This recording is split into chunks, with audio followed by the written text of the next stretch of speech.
let's get started here today. As the format will be the same.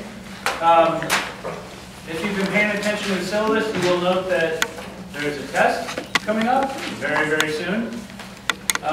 So today I'm going to take the time to do the review session.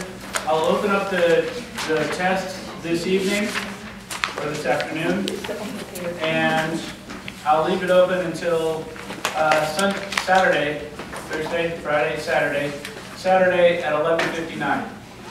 Okay? Now, on the syllabus also, we have unpacking the knapsack. I'm going to put off talking about that until next, or till Tuesday, which was an 80s pop band. But that actually will be a nice crossover because it deals both with gender and with race. But I don't want to not talk about it because it's an interesting piece. Now I have to say one other thing, and that is I'm actually fairly pleased with how Tuesday's class discussion went. At the very beginning I said I was proud of Billy for standing up and saying something. I think his theory is complete horseshit between you and me. Don't tell Billy. And there's a number of reasons for that. And that's also why I was trying to break it out on the board, because we have these ideas, but they end up being very complex ideas, and we need to think about how they work together. And there were components I didn't agree with. But think of how hard it is to stand up and come up with your hypothesis and then have the professor tear it up, right? It's gutsy of ability to even suggest it and put it out there. Now here's the second thing. That also allows us to talk, and the reason that I wanted to talk about it is because we can because it involves so many things. It involves location, and we've skirted all of these things through class, and now we're out of some of the basic soc and into some of the more topical stuff going forward. But we've talked about the North and the South, and that plays into what we were talking about. We've talked about urban and rural, that plays in. We talked about race, that plays in. And we talked about sex, which will play in next time, and sexuality. And every single one of these variables, every single one of them is going through a sea change, or has gone through a sea change in the last 40 years. There's not a single one of those things that is fixed. And as a sociologist, I think it's important to be able to talk about these things. Now let me go one step further. In sociology class, we're going to talk about all the stuff that you're not supposed to talk about. I ended up taking this, the school has a harassment policy that I had to, I very enjoyably took on D2L, just like you guys. And I learned that, in fact, the safest way to avoid trouble in the workplace is not to talk to anybody about anything whatsoever. The problem is, sociology is actually about everything. You're not supposed to talk about sex or sexuality. Guess what? There's no way we're not going to talk about that. Not supposed to talk about politics. There's no way not to talk about politics. There's no way to talk about race, or if you can't talk about race, there's no way for us not to. All the way down the line. Now this is a university. Well, it's a college still, for a little while. This is a university. This is where freedom of thought, clarity of communication, and open exchange of ideas is supposed to happen. If we can't talk about these things here, we can't talk about them in society. And if we can't talk about them in society, how are we ever going to improve upon our problems? The answer is we won't. We'll sit and live in our world that's this big, that consists of me and everyone I know, who's likely, just like me, without ever getting to see what the world looks like in somebody else's shoes. One of the things that I found fascinating about our discussion, Billy put forth a couple of his cultural reads on different artifacts, notice they were 180 degrees different from mine. Okay? So if I look at twilight and see one thing, and he looks at twilight and sees another thing, that two different kinds of people are having two different reads is really an interesting thing. It might just be that I'm a weirdo, or Billy's a weirdo. Or it might be that I belong to a certain category and he belongs to a certain category. But we don't even know that there are different perspectives unless we're open enough to have this talk. So, I'm going to put forth a couple of ground rules that I think you guys already know, but it's worth saying going forward for the rest of the semester. Number one,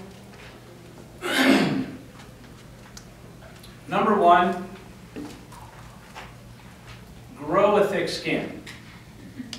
You will be offended. If I haven't offended all of you yet, I have not done my job, and I'll get around to it. If the rest of the class hasn't offended you, then they're not doing their job. You will get your feelings hurt. I can't help that, that's life. Number two, and this is equally important, so it should be 1B. But the second point is, let's think about how the way we say things is going to be received by others. Okay? I'm not saying your ideas are wrong. I'm not saying your opinions are wrong. But I am saying you are smart enough individuals to know how to couch things in language that's respectable. Okay? If we can, one, speak honestly and openly and gently, and two, be a little bit tough, we can actually have wonderful conversations that you're not going to have in a mixed environment anywhere else in the rest of your life. In a large part, that's what I think I do here. If instead, so I grew up in a fairly large Irish Catholic family, what I just described to you is the opposite of Thanksgiving dinner, where everybody can say whatever they want. I have an opinion, I can express it. Doesn't matter how rude it is. And everybody is waiting to be offended. Oh, ow, you hurt my feelings. Thou owest me for life, right? That's Irish Catholic, passive-aggressive family politics for you. If we turn those two things around, be tough enough that when somebody says something, we're going to take it like adults, and when we have something to say, we're going to say it like adults, we're going to be able to have a decent conversation. If we censor ourselves because we're afraid of how we're going to sound, if we don't allow someone to have an opinion that doesn't sound perfect to me, then we're kind of throwing our money away. Might as well just read the text and stay home. See what I'm saying? So I think we did great. And I have good vibes about this class. Believe me that it can get much worse if we're not careful. Because we go from here into gender, there's not really strong opinions about that. Into sexuality, not strong opinions about that. I believe we have a chapter on healthcare. Shall we talk about Obama? If we can't have these conversations like adults, we're not going to have them. And I don't mean I'm going to say we can't have them. I'm going to say our public discourse is poorer because we can't have them. All right? So I just wanted to, I was thinking about this after class and felt like I had to say, A, I was proud of you. B, these are the components we need to do to keep moving forward so we can do this well. I would like to have discussions or intellectual arguments, not fights. And I think, for the most part, we've done okay on that one.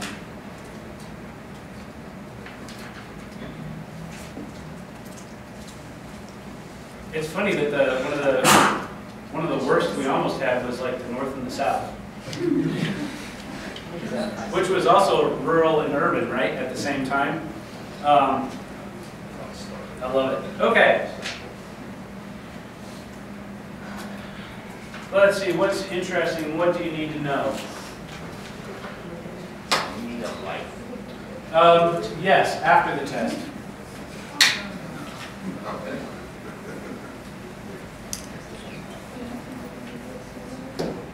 Okay, so you want to first remember the difference between ascribed, achieved, and master status. Okay? Now, in ascribed status, the root of the word is scribe, and there's a couple of overlap on some of these questions, I think, but that's okay. That's good for you. And so it's written. This is what your demographic characteristics get you. You don't have any control over. That's why the scribe is an important part of that. An achieved status is what you manage to do to acquire a status. If you go out and get married, now you're married. That's an achieved status because you went and did it. A master status is a status that overwhelms all of your other statuses. And you can do this at kind of the individual level, where whatever people know about you is your master status, but it's a more interesting term at a macro level, at a large level, where Obama is now and forever will be president. Hitler is now and forever will be evil.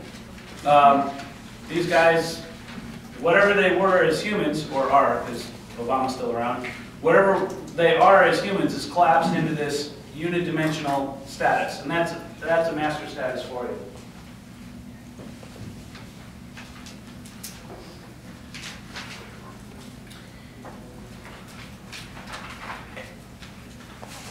Let me put this up here. So we've got hunting, gathering.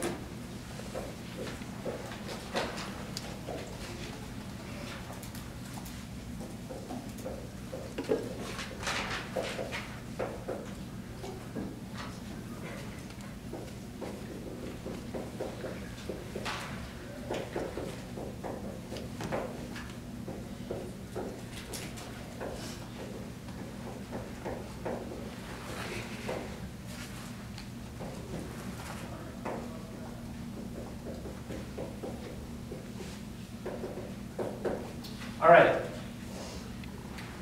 So I put this list of different kinds of societies on the board because there are several variables that matter for these, and it works as a scale moving through them. So I started with hunter-gatherer societies as the most old-fashioned, the most traditional.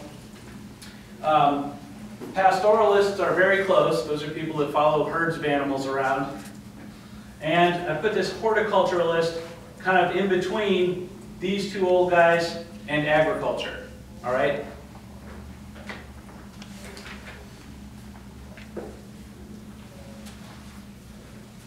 On the top we have traditional societies.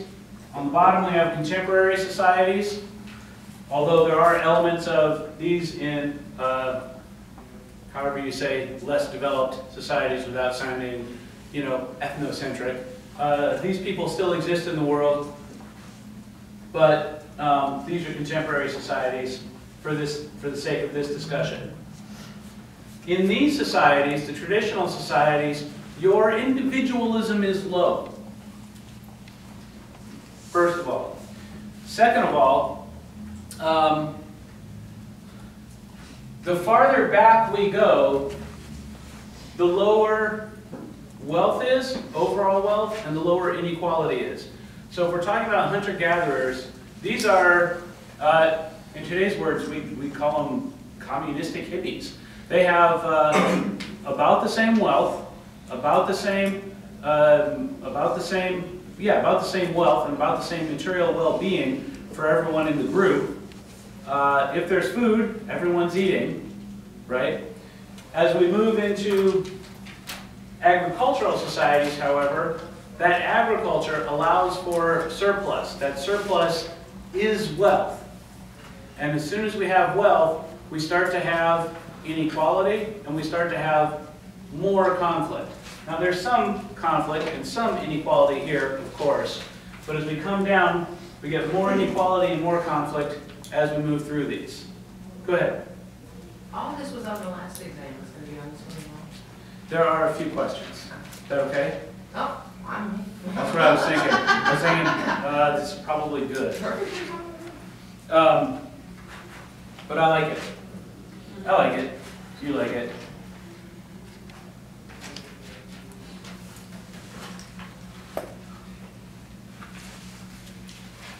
But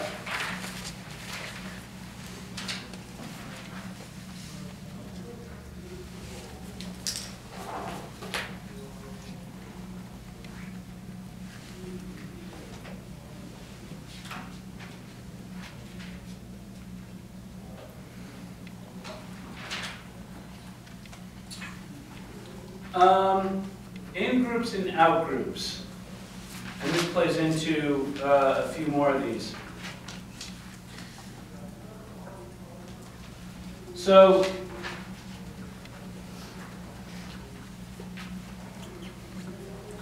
I read this book once. I don't remember who it's by, so I'm just flat out stealing here, or what book it was. But it was about this character who had gone out and become a Marine. And he felt he took great pride in being fit, ready for action. We're going to go solve problems in the world, and we're standing up and protecting American ideals, right? And he felt a kinship with the rest of his crew, and that was very much an in-group. Now, what was interesting about this is there was a point in the book where he went to, I don't know, it was stateside, went to Walmart or something, I don't know what it was, and stumbled in, and there are regular civilians.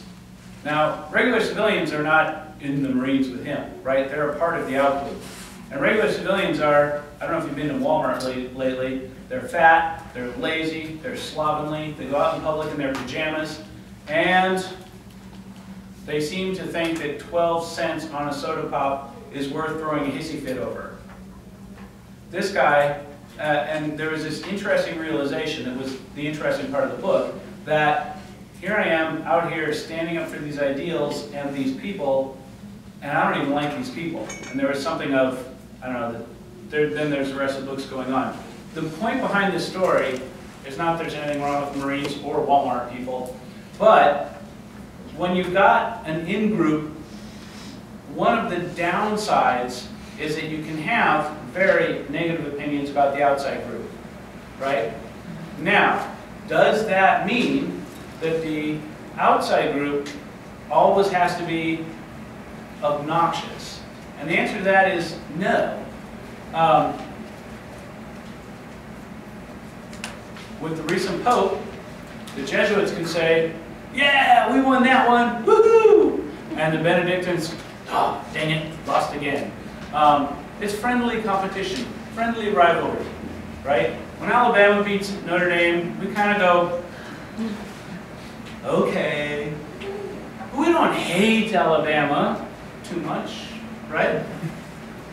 And so what I'm trying to get at here is, when you've got an in-group, it doesn't necessarily have to be that the outside group is thought of as evil or super negative, but they can be. You know, a lot of it has to do with the environment in which they're operating. Does that make sense?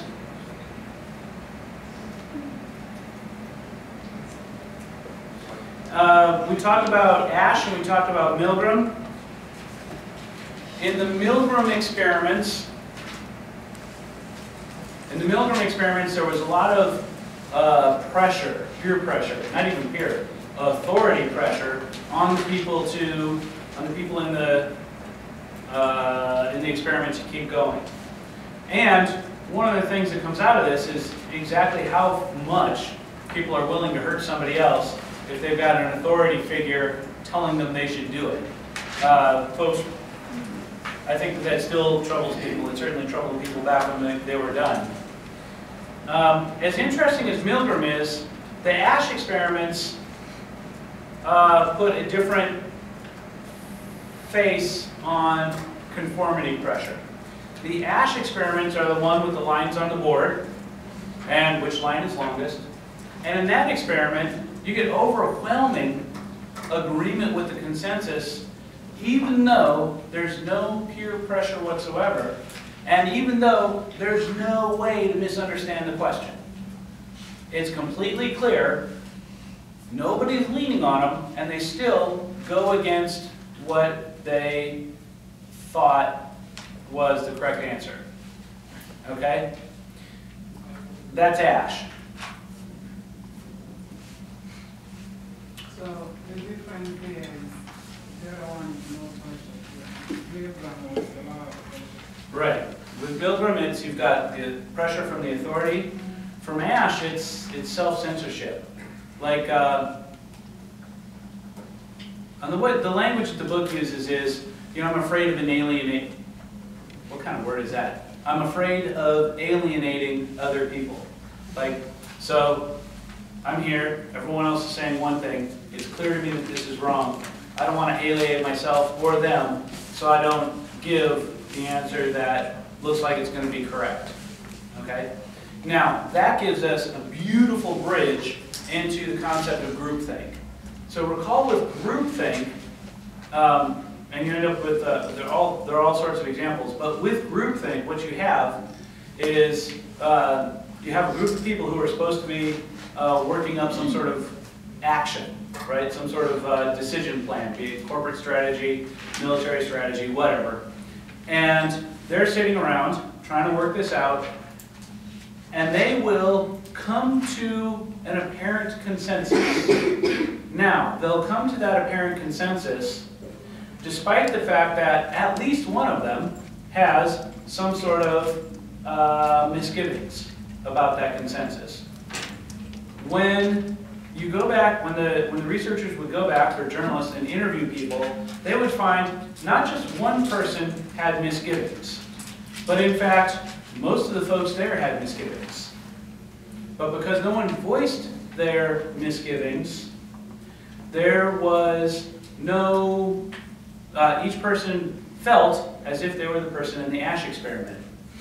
Well, they all agree something's going on. I don't get it. I'll just keep my mouth shut for now.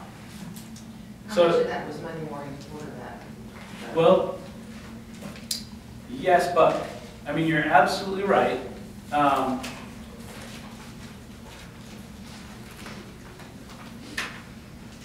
Maybe I shouldn't even say but. How about this? Yes, and. It's always easy to pull apart the process of decision making afterward when it's A, it's not you, and B, you know how it was going to turn out. That said, if when you go back you find that really everybody says they did have some other problem or some question, then it doesn't hurt. And this is where I like groupthink. I mean, groupthink sounds really scary. And like in the Bay of Pigs example, it kind of is. But in terms of trying to decide if you as a family are going to move to a different house, if you're going to take a different job, where your business is going to go, even in those sort of like everyday strategic decisions, if you don't, we need to find ways to make sure that reasoned dissent is brought into the conversation. And I think that that's going to be kind of the learning behind groupthink. I like that though.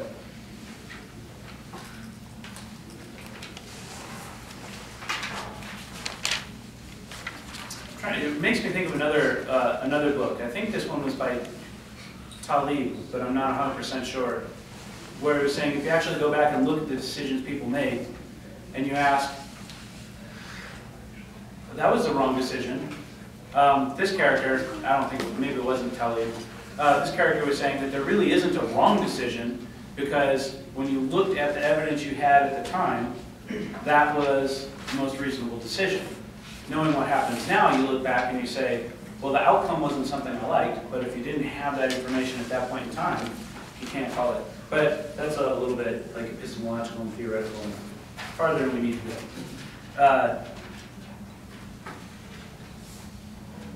But I like how groupthink follows directly from Ash when you're thinking about it and helps me keep them straight.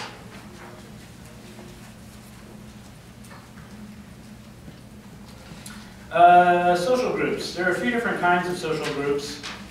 If you think about a primary and a secondary group, a primary group is primary group is a group that matters for its own thing. I mean, it matters for itself. What's that? Its own agenda? Not even agenda, its own self. Like, so you've got a family, and if you're living with your family, because you're still young or you're old and they're still living with you, the family exists for itself. Like, that's the point, right? You live in a family because it's your family. I mean, there's no other thing to it. Sociology class, even though we all love each other, and we all really wish we could hang out all the time, all right, but we're here to do sociology class. And if there was no sociology class, we wouldn't be all together. Same thing with a bowling league.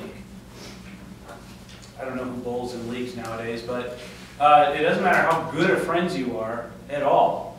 If the bowling league goes away and you don't spend time together, then it's a secondary group because the bowling was the goal, not the people. And in a primary group, the people itself are the goal. Is that clear? Now, you could have a tight-knit group of friends that was its own primary group, only in our society those tend to be fairly fleeting, just because people, I don't know, rush off to families. Now, you can also have a social aggregate, and a social aggregate is just a group of people. So when you're at the airport and you're standing in line waiting to go through the scanners, that's a social aggregate. The only thing you have in common is that you're all stuck at a speed bump in going through the airport. There's nothing else. If we stood out if there was a car crash and the highway came to a stop and all those people are standing there, that's an aggregate. You can make the case that going to a football game is an aggregate, unless you really, really, really love that team. For the most part, you're just there, you happen to be in the same place, you know, because you like football.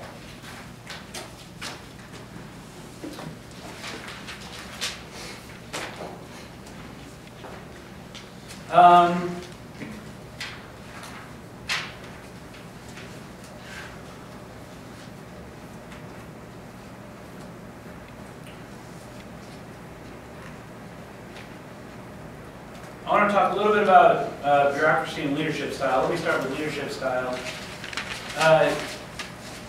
Throughout sociology, you've got this distinction between expressive and instrumental. It comes up in like 1940s family sociology, but don't worry about that. Instrumental means you make things happen. Expressive, expression, right? It's about feelings. So an instrumental leader is a leader that gets things done. And an expressive leader is a leader who ends up, whose focus is on feelings or making people feel comfortable in the group. Can they still get things done? Absolutely. It's its own leadership style. But it's a different leadership style than one that doesn't care about how you feel in that group. Let's just get this done. And when you start going into the business world, you will find both kinds of people, both kinds of leaders.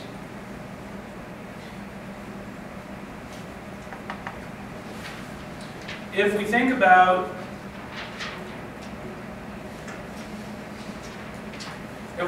different kinds of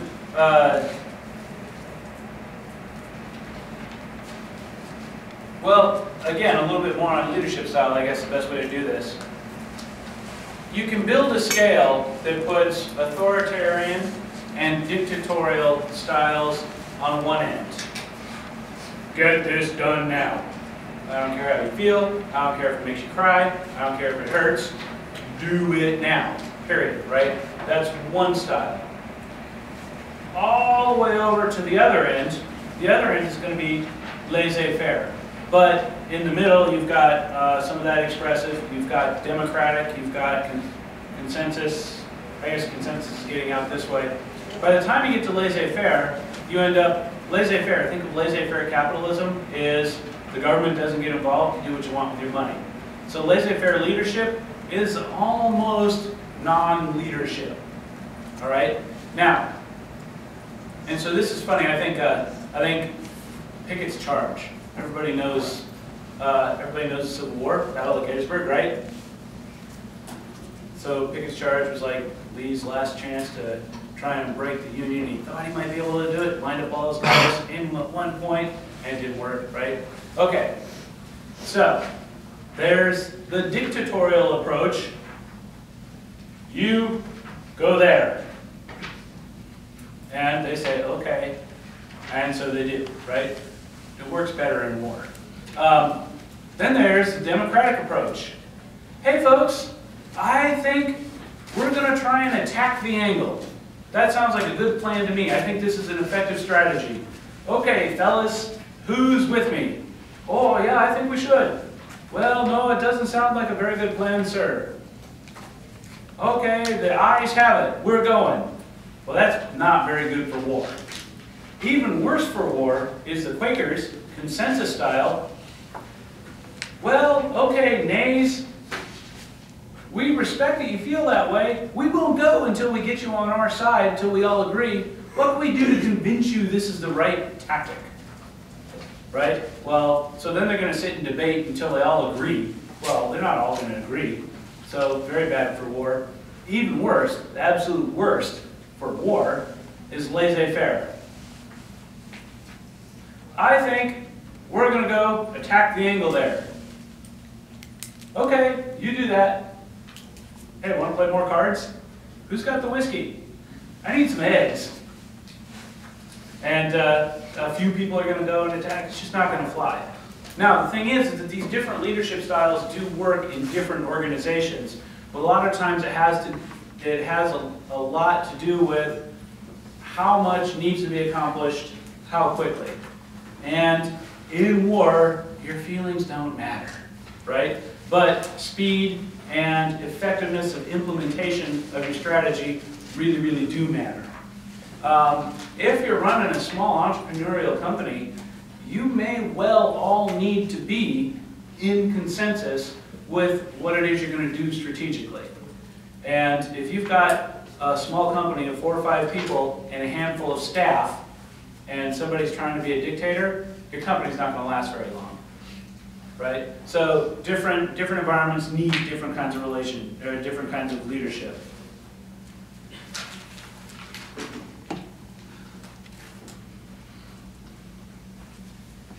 So you're saying that the best leader in the case of war is what? I would go with the authoritarian or dictatorial. The least efficient in getting things done is going to be the laissez-faire.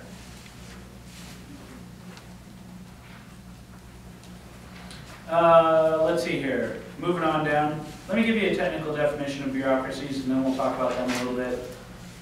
Formal organizations with organizational features designed to achieve goals in the most efficient way possible. So, the key thing to recognize with bureaucracies and definition is, one, it's a formal organization. Somebody sat down and wrote out how it's supposed to work and what everyone inside is supposed to do. 2, there are features within it, organizational features, devoted to implementing the different tasks it needs to do. Number 3, everything about that organization is goal-oriented, to do something efficiently. Now this includes everything from the California DMV to a fundraising thing. A fundraising organization for a charity still needs an HR department because they still have to bring people in. The HR department is an organizational feature devoted to getting certain tasks done, getting people hired, and, you know, encouraged to move along. But all of that has to work towards the ultimate goal of raising more money for cancer, or whatever it is that that group is trying to do. Now, if we go back to those, if you think about those leadership styles, one of the key components of bureaucracy and where it dovetails with leadership styles, that's a good way of putting it, is that there's a clear hierarchy, right?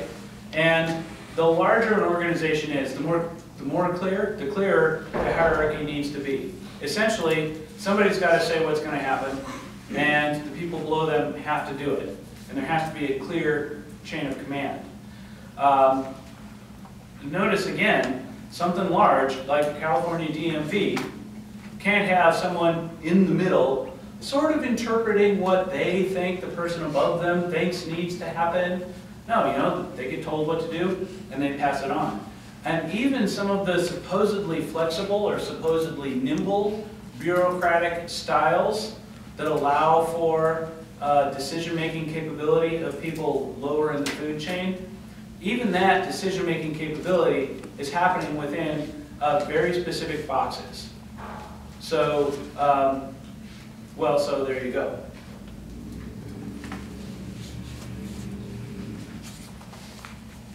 Notice that also means that a lot of responsibility lies at the top.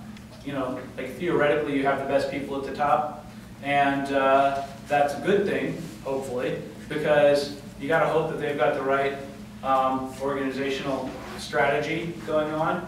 You got to hope that if something goes wrong, that's where the authority or responsibility goes, is back up the chain of command to the person at the top. So hopefully the people at the top are the most capable.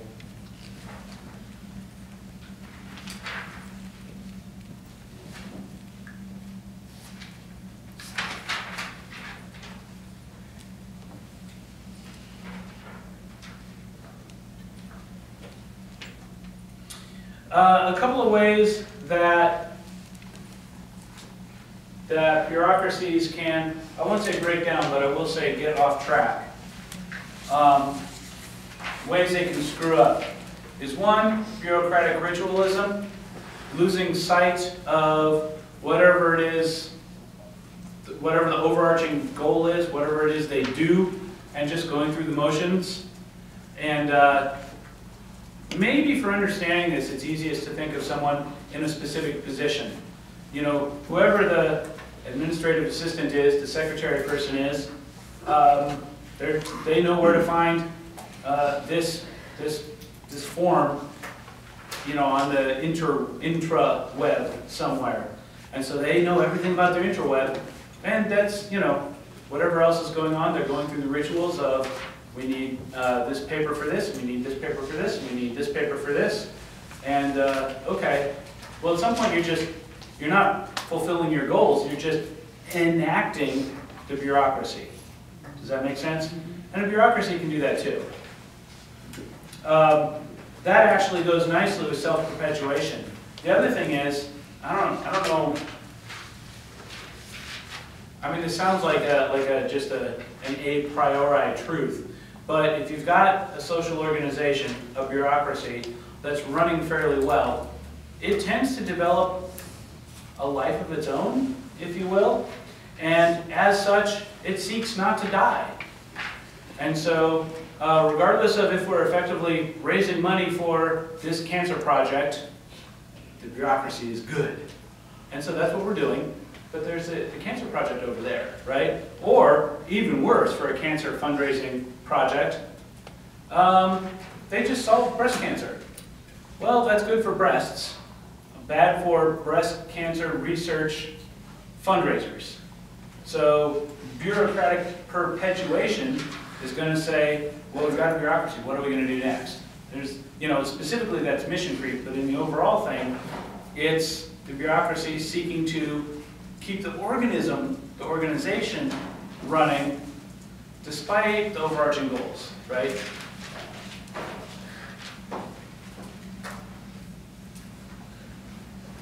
There's one more along those lines.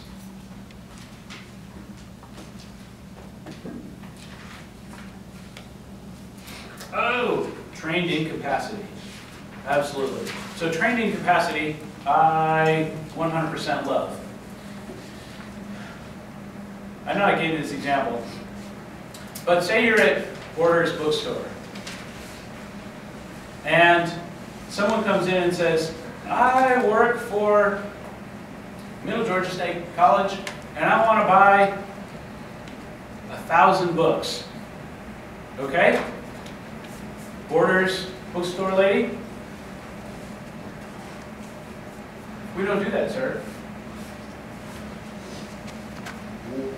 Why does Borders not sell 1,000 books to a college, right? And the answer is because the lady, it's not on her list of things to do. She knows how to do this, she knows how to do this, she knows how to do this, she knows how to do this. That's what she knows how to do. We might be the first college to approach them and ask for an institutional order that large. Someone may need to build that process. But unless you've got the person who builds processes there, or someone who can actually think outside of the bureaucratic structure, it's not going to happen, right? Now, often we don't want the counter people thinking outside the bureaucratic structure. So there's usually a reason that she doesn't have how to do an institutional order of several tens of thousands of dollars large. But if, because it's not on her thing, the counter girl sells the books, and the counter girl doesn't have a thing that says here's how to do it, there's an incapacity, like they really should be able to do this, but there's an incapacity that comes from her actually being trained to do something other than sell books in this specific way. Does that make sense? That's trained incapacity.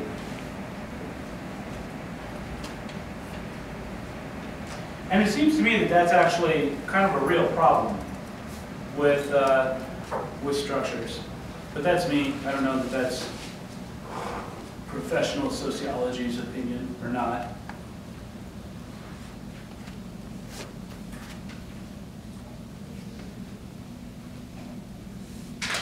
All right.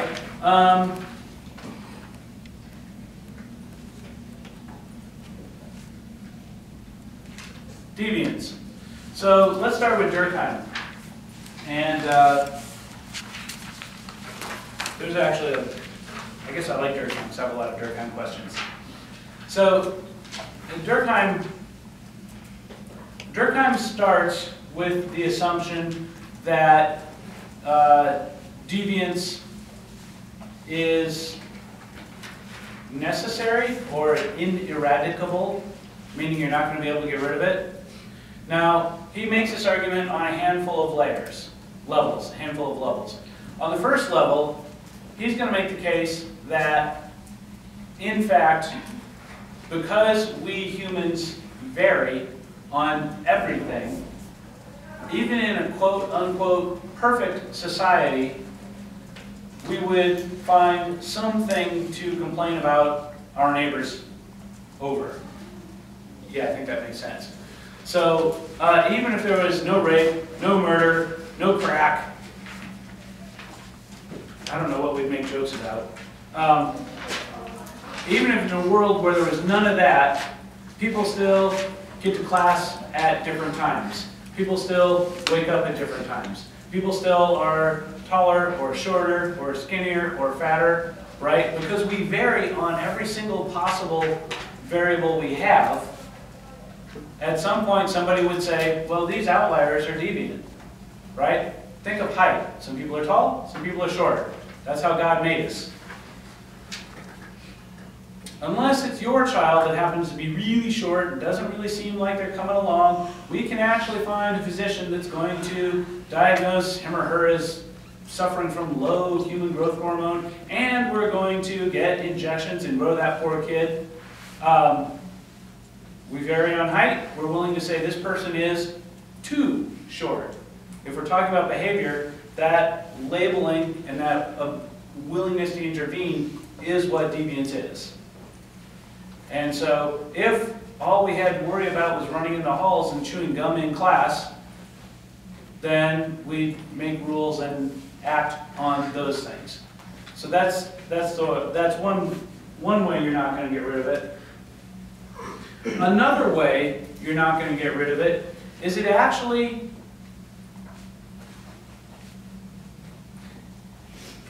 deviance actually, according to Durkheim, serves to, through reaction, in a reactionary sense, serves to strengthen our core values, strengthen our sense of who we are and what our community actually is.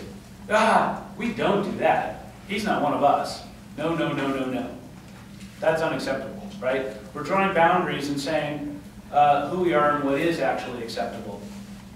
Now that's just a fancy way of saying that deviance ends up strengthening the collective consciousness of the people who are inside.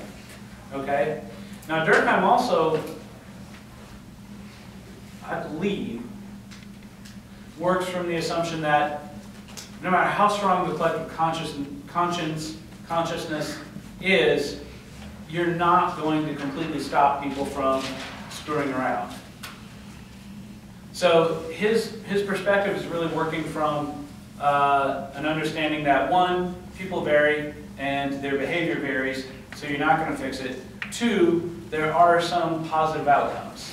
If you keep those two things in your head, then the rest of it makes sense.